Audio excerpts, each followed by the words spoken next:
You saw this CNN town hall last night, or at least some excerpts of it, and there is a student out there now saying that CNN wanted to give him scripted questions. CNN denies that they did this, but my question for you is, do you feel like these kids are being manipulated by the left and the media?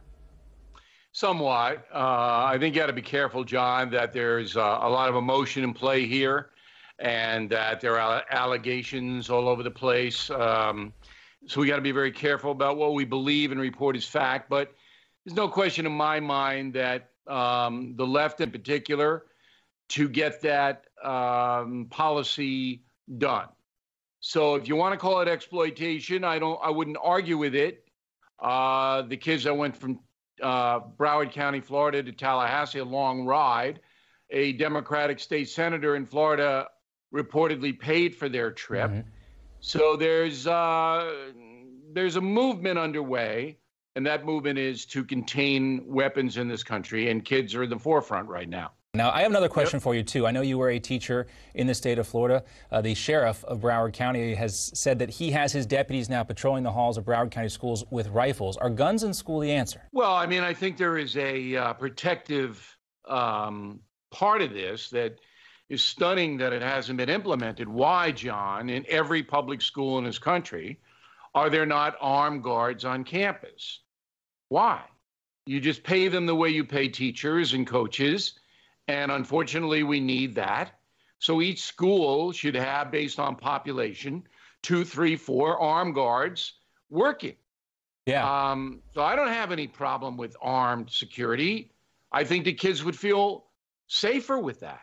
Yeah, I think as a parent, you say, gosh, it's a shame that it's come to this, but at the same time, you don't want your kid to be vulnerable in one of these schools. I think a lot of people feel the same way about that. Now, there's this other issue. Donald Trump at the White House today, he said this, talking about some of these proposals that are being brought forth. We're going to work on getting the age up to 21 instead of 18, talking about the legal age for buying some of these weapons. He added that he thinks the NRA will back it up. The NRA will back it, and so will Congress, said the president at the White House today. But the NRA is saying that their position hasn't changed. What do you make of this difference? I think that's a mistake for the National Rifle Association. Mm-hmm. This is all about harm reduction. That's what it's about.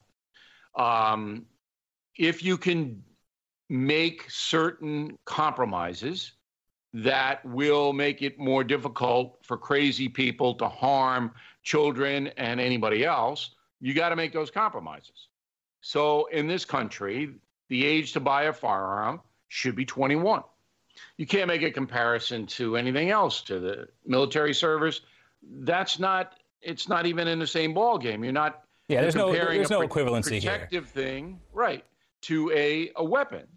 So I think 90% of Americans would support raising that age, maybe 85. And the other thing is, as I said, each state should pass a law that they have security in the schools. So this goes down to protection, harm reduction, public safety. And once you're into those areas, most Americans are going to go, yeah,